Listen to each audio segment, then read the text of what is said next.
Respected fellow practitioners and guests, today is a special day. Here in Brisbane, it is, as everywhere in this world, the Chinese New Year. But more importantly, today we have had a very special ceremony. We have had the ceremony of taking refuge in the Triple Jewels. And what is unusual for us as Pureland practitioners who are primarily of the Chinese background, this ceremony was conducted both in Chinese and in English. The four people who requested the ceremony, who requested to take refuge in the Buddha, the Dharma, and the Sangha, are all living in Australia. One was born in Malaysia. One was born in the Philippines. Two are Australians of other descent. So we had a multicultural ceremony today. We came in from Singapore. I am from the United States. Teacher has been living in Taiwan for many years, but was born in China. So again, we have a multicultural group. The nuns who attended the ceremony as well were born in Korea, in the United States, and in Singapore. Also in Taiwan. Again, a multicultural group of nuns. We all come from very different backgrounds, and yet we have all come here today together for one purpose: to strengthen our practice of Buddhism, to affirm that we wish to practice and to help all others who wish to learn about true teachings. In our case, true teachings are primarily Buddhism. But true teachings, teachings that are the truth, go beyond religion, culture. The truth. Good teachings are the same regardless of the language they are said in, regardless of the religion they arise from. Loving kindness, compassion, respect for others, wisdom, living in harmony, searching for world peace, searching for why we are here, searching for answers to our questions. These are common to all religions, all teachings, all cultures. In Buddhism, as in good teachings, what is important in our practice is not necessarily just reciting a sutra, chanting a Buddha's name, chanting a mantra, sitting in silent meditation. That is one part of our practice. But the more difficult part of our practice is to take what the Buddha has taught and use those teachings in our everyday lives. That's when it becomes very difficult. When we are in the cultivation hall, it is not that difficult to practice patience, concentration, because there are no interruptions. We are all doing the same thing. So patience is very easy. There is very little in the cultivation hall that can make us angry. Again, we're all doing the same practice. It's not until we get out into the world, in our daily lives, be it at work, with our families, friends, driving down the road, going to the supermarket, doing anything.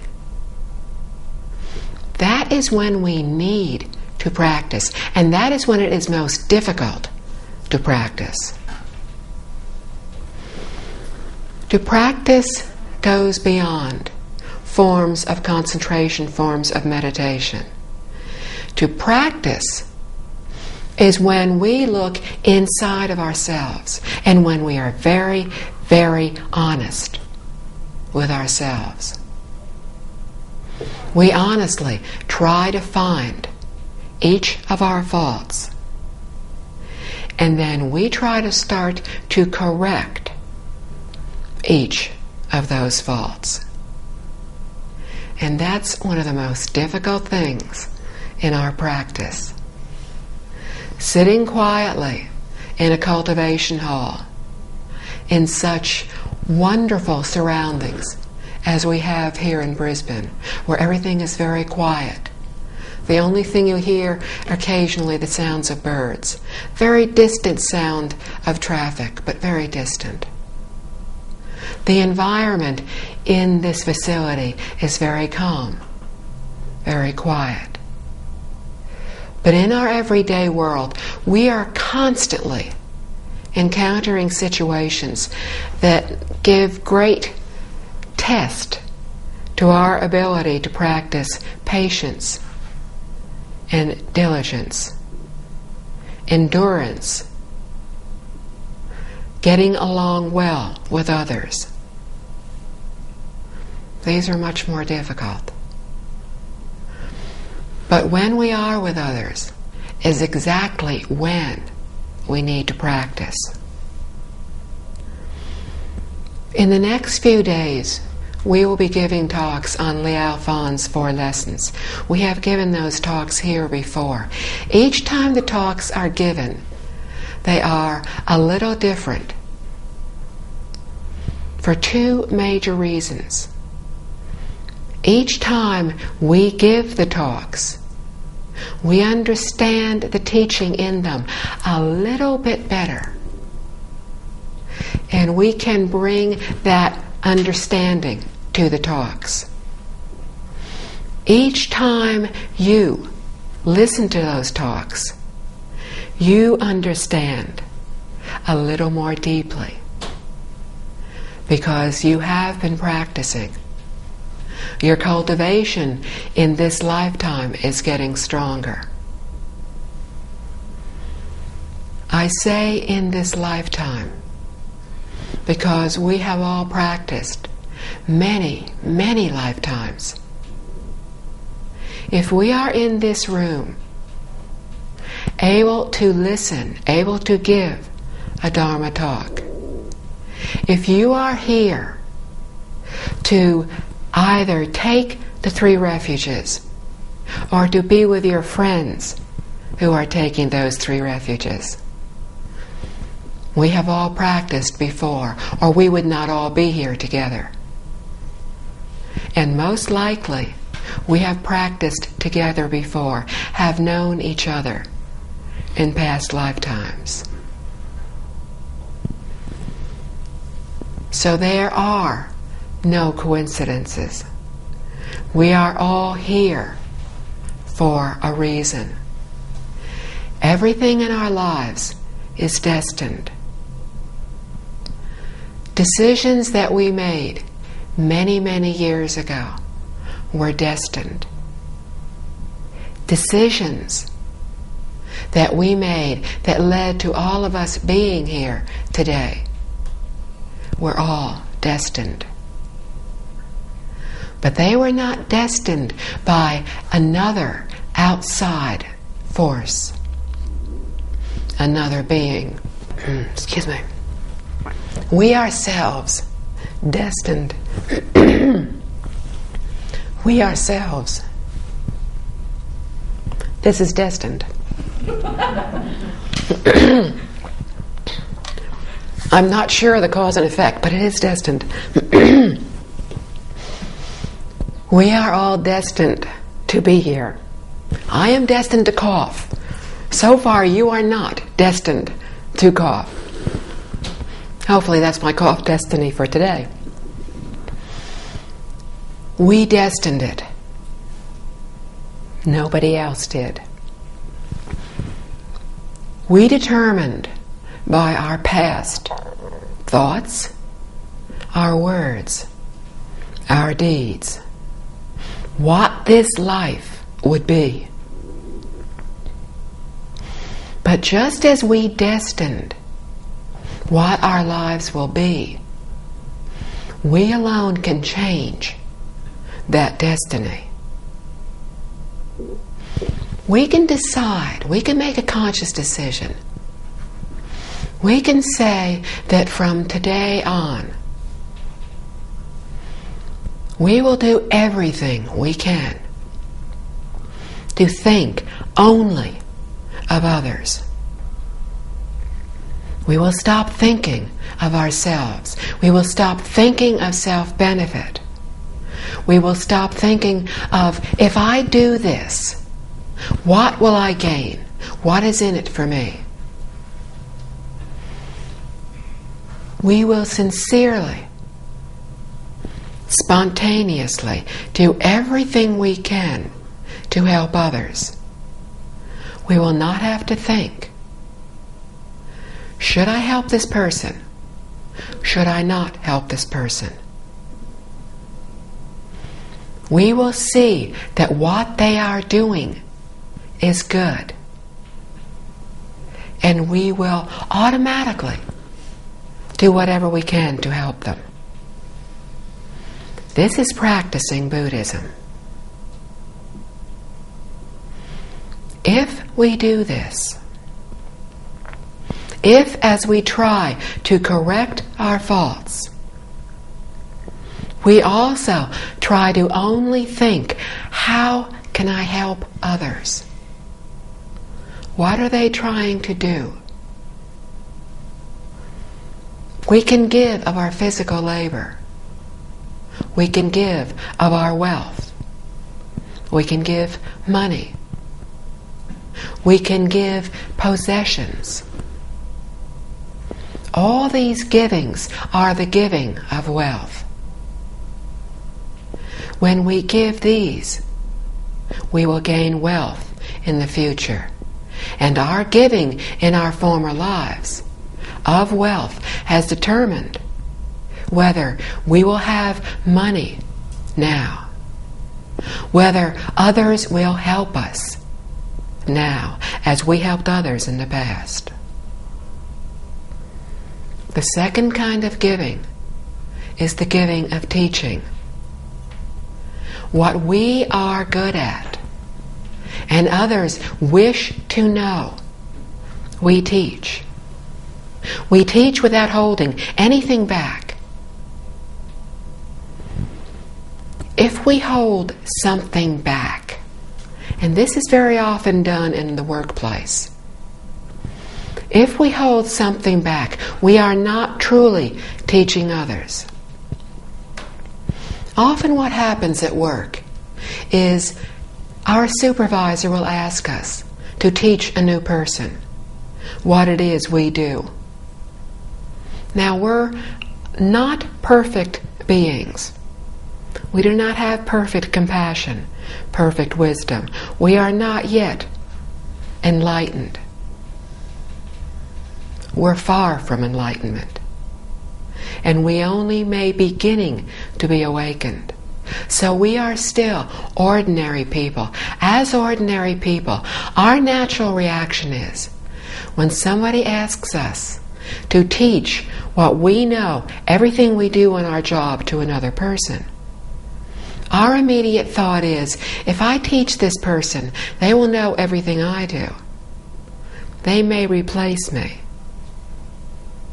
Or, in my group, I am the only one who knows how to fix this particular food.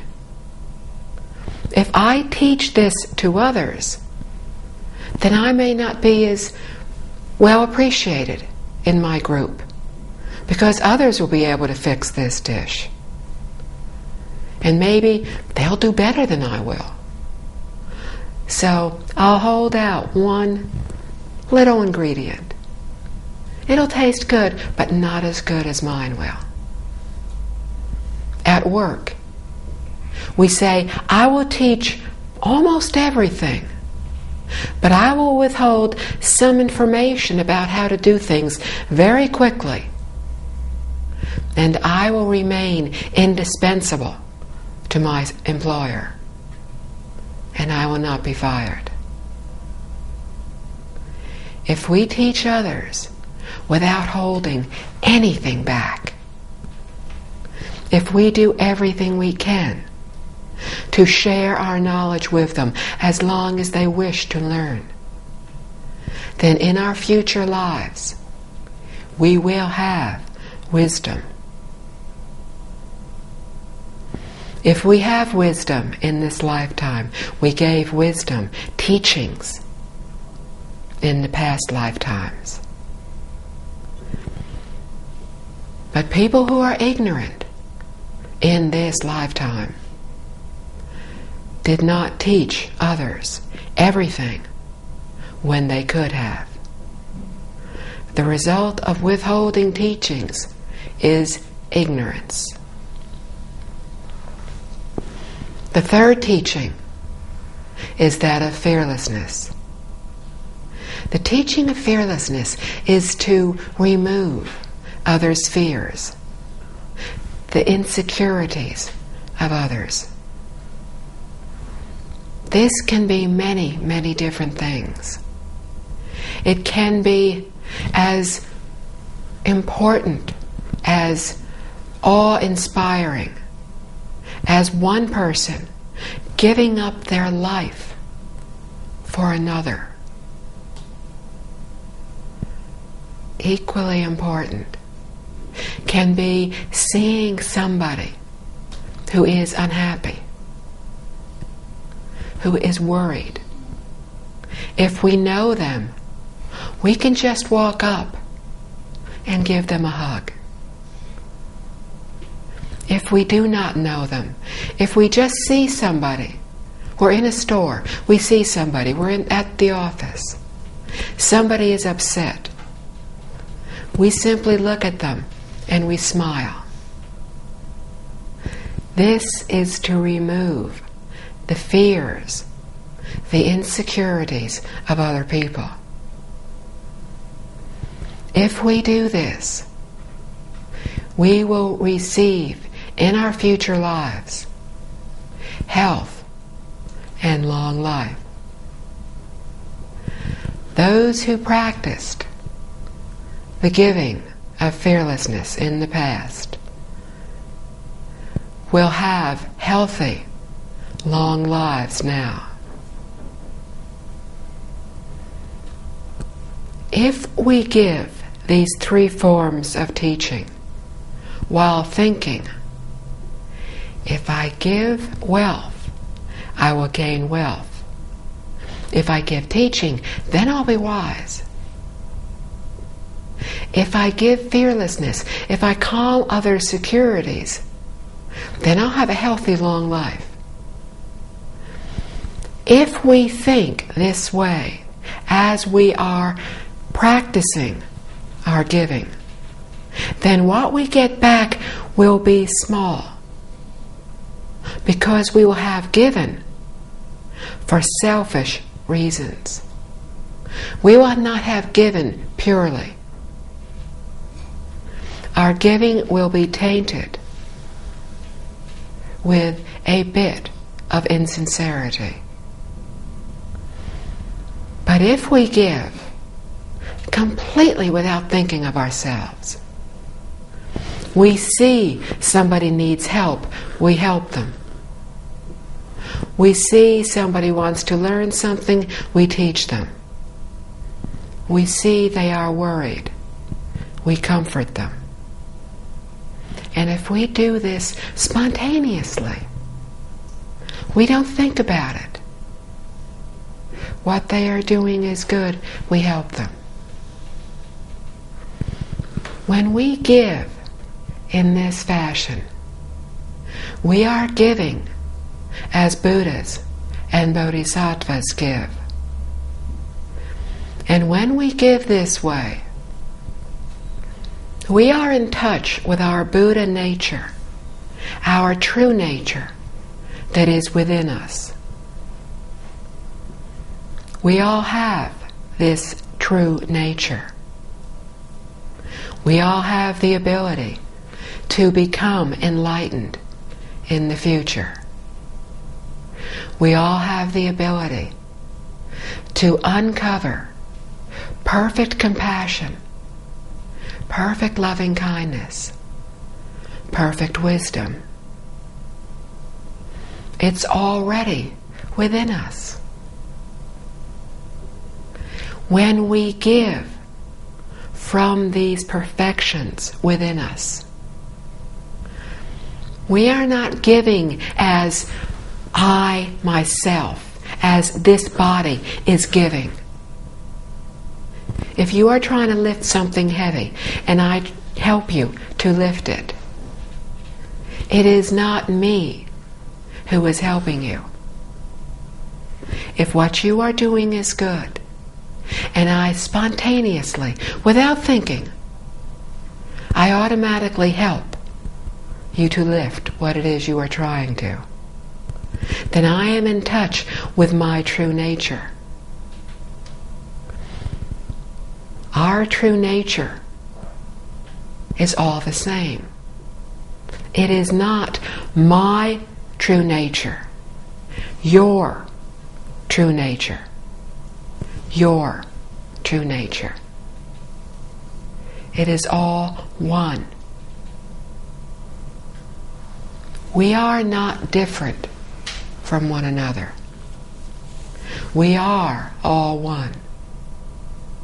Throughout the universe, everything in the universe is one. Deep, very, very deep inside of us, we know this. But this knowledge is buried under lifetimes of bad habits, lifetimes of selfishness, lifetimes of greed, anger, ignorance, doubt, arrogance. These have buried very, very deeply all the good qualities that we have within us. But any moment we can tap into them.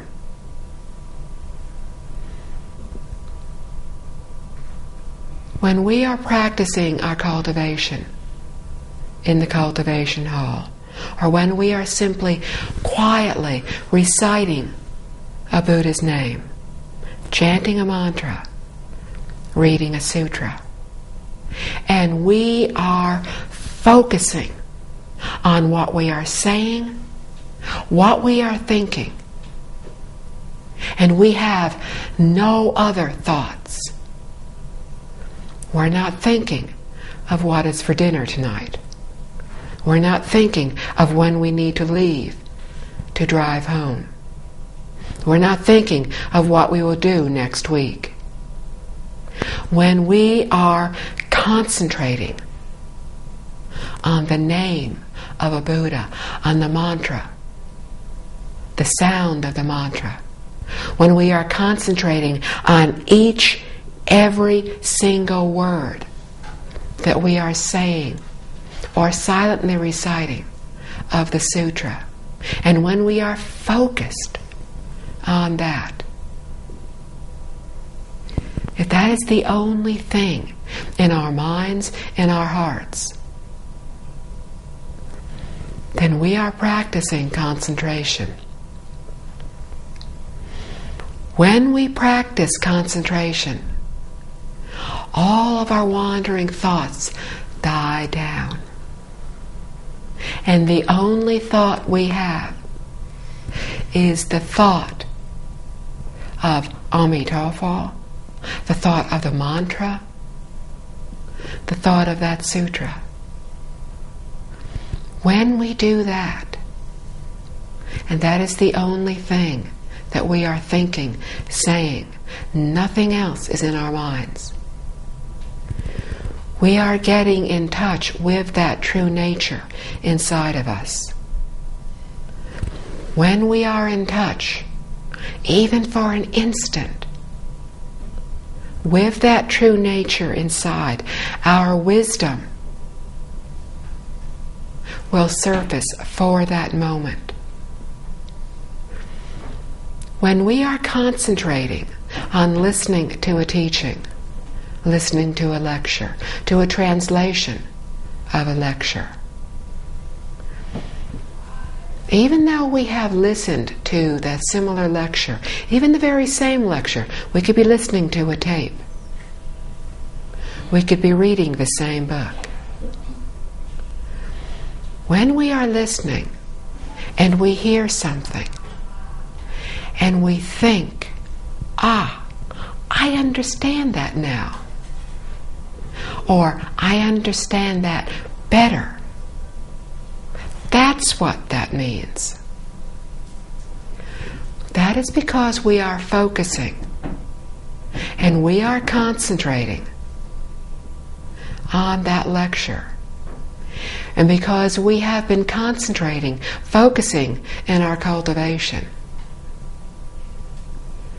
we are able to get in touch with our wisdom. It may be for just a second. I have used the example of going over a talk that I was going to do, and something was very difficult to understand, and I needed to understand it because teacher Master Jing Kong tells us, if you don't understand it, how can you possibly teach about it to others or talk about it in a talk? If you don't understand it, you won't be able to explain it to others. If I could not understand that phrase in that talk, then I would have to, by conscience, just not say it, because it would have been fake, false of me to say it when I did not understand it.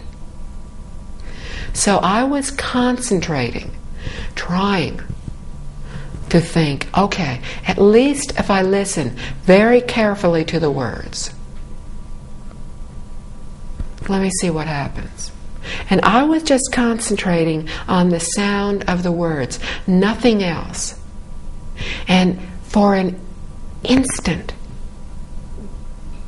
I understood.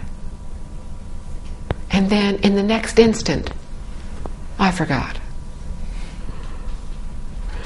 But I thought, okay, if I understood one time, maybe I can understand again. And this time, I'll be a little more aware and see if I can remember this time. I went back to the beginning of the sentence and I read it again, as carefully. Again, I was only concentrating on the sound of each word, each syllable. Again, I understood. And this time, I remembered. In that instant, because I was concentrating, I was more in touch with the wisdom that is inside all of us. That was what allowed me to understand. When we do things selflessly, when we do things to benefit others, we will be in touch with that true nature. After the ceremony today, we were talking, and the subject, actually there were many subjects in our conversation. One of those subjects was learning how to teach Buddhism to others and how to do so, and how much we need to know. Master Jing Kong had been talking about studying the classics. The study will be done in Chinese. Our conversation was in English because all of us speak English. And if any of us speak a little Chinese, it is a little. So our conversation was in English. Our study needs to be in English. So we were talking about how we can learn to be able to help others. Part of that learning, part of what we do to help others, is just talk to them one-on-one. When we meet somebody and somehow Buddhism enters the conversation, my mother is particularly good at this. Within a few moments of talking to people, my mother has told them that her daughter is a Buddhist nun and has very briefly given them my life history. My mother is a one-woman teaching unit in the United States. My mother is able to do so not because she listens to my English talks on tape. They very nicely lull her to sleep. She did say that she was having difficulty listening to my tapes because she had too many wandering thoughts. So I know she listened to at least a little bit of one tape. My mother is able to tell others very briefly about Buddhism.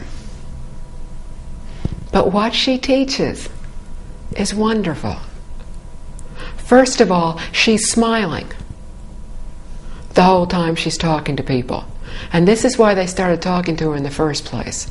My mother walks around smiling. She's very outgoing. She tells them very briefly about Buddhism. She tells them Buddhism makes people happy. She tells them whenever she goes to the Taoist Buddhist Association, everybody calls her mom. Everybody warmly welcomes her, and always has from the first time she walked in the door.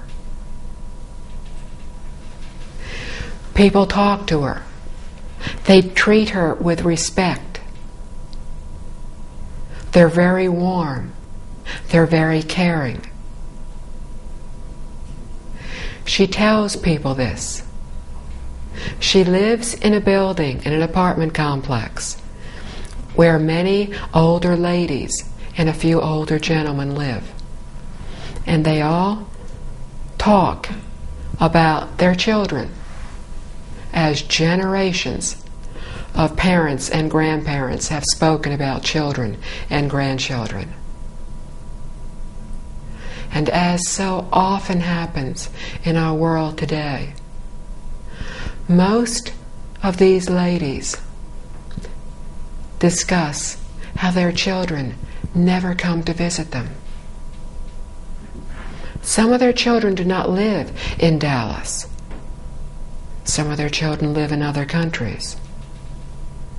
Many of their children live very close to them. But their children rarely visit. They may telephone occasionally. One person recently, when asked, "Do you have any family?" said, "No, don't ask." He probably did have family, but they have probably quit calling, quit visiting. And these ladies talk about how their children rarely visit, how their children don't seem to respect their opinions. When their children visit, they don't listen to their parents. They don't treat them with respect. And my mother sits there smiling and talks about how she emails her daughters daily. My mother is 85 years old. In March she will be 86. But she emails both my sister and myself and my two nephews. Anytime she's having problems with her email, she gets very frustrated.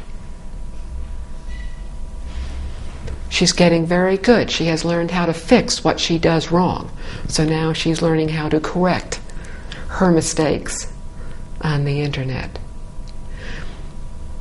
She tells them, she emails her daughters every day. Her daughters call her. She tells them that I am usually in Singapore, more often now, traveling through Malaysia and Australia as well, that I call her, that I visit her, that I come from halfway around the world, because teacher says, if your mother is ill, go home, take as long as you need to, visit your mother. And this is what I did a year ago, when she had a very rare occurrence of not being well. So she is able to say, my daughter visits me from halfway around the world. This is what her teachings are all about. So she tells them not very much about Buddhism. She tells them exactly what they need to know. She tailors, without even knowing it, her teaching to suit the audience. This is what Buddha Shakyamuni did. He would look at the audience, at the people who came to listen to him. He would go into concentration. He would understand what their level of understanding was, and he would speak to them. And as he spoke, everybody would feel he was speaking exactly to them. This is a good teacher. Our teacher does the same thing. I have heard many people say, they, as well as I, can be listening and have something that we're thinking about, and we hear just what we need to hear. We hear the answer. This is a good teacher. My mother tells people,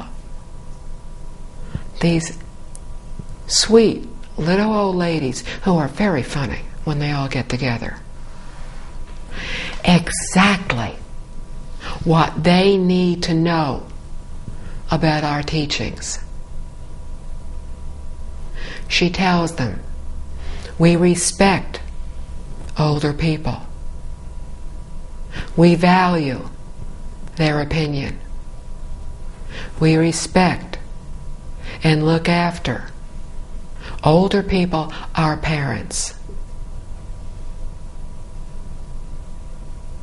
This is a good teacher, because she tells them exactly, just a little bit about our teachings, but it's the teaching that makes a difference to them. So we do not need to know a great deal about Buddhism to teach others. We need to be sincere, to really want to help others. We teach those who want to learn. But we do not teach those who do not wish to learn. It's pointless. When people are ready to learn, they will come to us. We do not go and say, let me tell you about my teachings. No. The way we initially teach others is by being a good example. And again, we don't need to know a great deal to be a good example. All religious teachings, all ethical teachings, teach us how to be good examples. We're caring. We're considerate of others. We're not arrogant. We're humble. We listen to others. We help others. We practice compassion and loving kindness. These are common to all belief systems. We are good examples when we practice these. And when we practice these, people will notice. Because when we practice thinking of others, when we know that to become angry is pointless, it accomplishes nothing. When we practice remaining calm, remaining serene, being quietly happy, being more overtly happy, others will notice, and they will say, I remember 6 months ago, several months ago, you used to lose your temper a lot more than you do now. And very honestly, don't take offense, but very honestly, you used to be very irritable. You're not quite as irritable as you used to be. You seem happier. You seem better able to take change in your life and not get upset by it. Why? This is when we teach people about Buddhism. We tell them why we are happier. Because we worry less. Because we're not worried about getting many, many possessions. All we think about is, do I have a good place, a safe place to live? Small, but safe. Do I have enough to eat? Not fancy, just good, nutritious food. Do I have clothes to protect me against inclement weather? Not a lot of them, just enough. When we are not thinking of how do I get more things, but we are living simply, we will worry less, and that will show in everything we do. We will not be attached to things. If something happens, we loan something to somebody and they do not give it back, we no longer become upset. If we loan something to somebody and they break it, or we break something, it doesn't bother us like it used to. Because we realized everything is impermanent. Everything will break. Everything is in a constant state of breaking down and changing. The cup that dropped on the floor just broke more quickly. My body is breaking more slowly, but it is also suffering change. It is also impermanent. None of us is the same as we were when we walked in this room. We cannot keep anything. We take nothing with us, nothing physical with us to the next lifetime. We can take our vows to help others. And we take our cause and effect, all the results of what we have done. But we can't take any of our possessions, our friends, our family. None of these things can come with us. When we understand this, when things go wrong, we will not get as upset as we used to. When we have problems, when somebody says something to us, we will no longer get upset because we understand cause and effect. We understand if that person said something to hurt me, it is because I said something that hurt them in a past lifetime.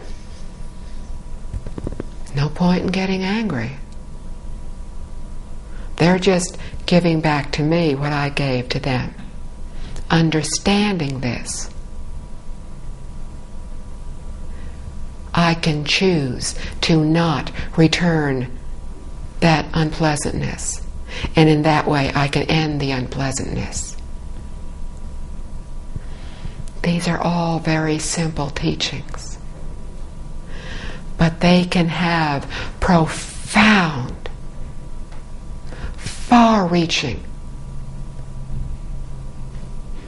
impacts on our life. When we practice these, we are good examples, and this is how we teach people about Buddhism. We can talk to people very simply. Teacher has said, concentrate on books on cause and effect. Patriarch Ingguang, who lived at the beginning of the last century, 13th patriarch of the Pureland school, taught primarily 3 books. He advocated the teaching, the book called Liao Fan's 4 Lessons. This is not a Buddhist sutra. This is simply a book about a man who changed his life. And he did so by practicing goodness. To read the book one time, it's a very simple story. After reading it 100 times, you start to realize how profound it is. And teacher says, read it 300 times. And has spoken on Liao Fan's 4 Lessons several times. We do not need to talk, to teach, to lecture, to give classes on sutras. Because very honestly, we are in the Dharma ending age. We are in an age when the Dharma is declining, when the teachings of the Buddha are becoming more and more difficult for ordinary people like us to understand.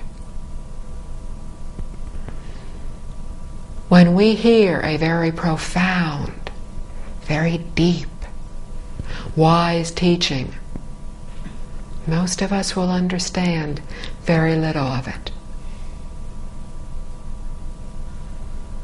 But when we listen to very simple, basic teachings taught by a good teacher, we will begin to realize that even in a simple story like Liao Fan, there is unbelievable wisdom and very good advice.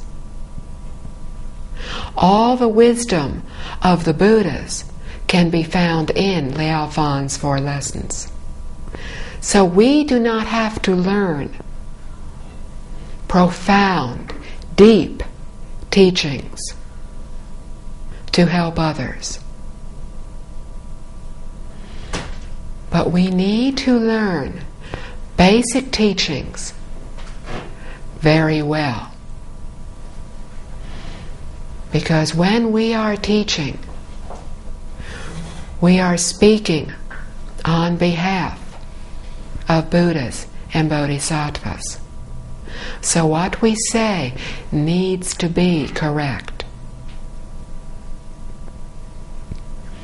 So when we start to teach others, we start by teaching very simply. And the way we do so is to take a very short teaching and practice it over and over and over again. Each time we read that talk, each time we practice it with others in the room who are practicing the same talk, each time we do that, we ourselves learn a little more, understand a little more. And that is what we bring to that teaching. When we give that talk, we have learned that talk, and we read that talk. But by the time we start giving it to others, that talk has become part of ourselves. And even though we are reading it, it is very honest, very sincere, and people fear that. And that is all we do initially. We just give those very simple talks. And as time goes on and we learn more, we teach more to people. When we are talking to others about Buddhism, we also keep it very simple. Again, my mother is the perfect example. She tells them very briefly, in just a few sentences, a few very true things about Buddhism. If they wish, if the time is right, they will find out more. If conditions are right, they will be able to find out more. So when we are helping others through trying to teach them, we set a good example by living the teachings ourselves, by being kind, thoughtful of others, respectful of all people, all things. We practice compassion, loving kindness, patience. We think of others, not ourselves. We tell them just what they need to know at that one particular moment. When we are doing this, as unskilled as we are, as little as all of us in this room now know, when we are doing this from absolute sincerity, because they wish to know, we want to help, then we ourselves will be helped. Buddhas and Bodhisattvas will come and they will help us. All we need to do is generate the vows, the wish to unselflessly help all beings. To do this sincerely. If we do this sincerely, we ourselves will receive all the help we need. Thank you. Let us read the dedication of merit together. May the merit and virtue accrued from this work adorn the Buddha's Pureland, repaying the four kindnesses above and relieving the suffering of those in the three paths below. May those who see and hear of this all bring forth the heart of understanding and live the teachings for the rest of this life, then be born together in the land of ultimate bliss. Homage to Buddha.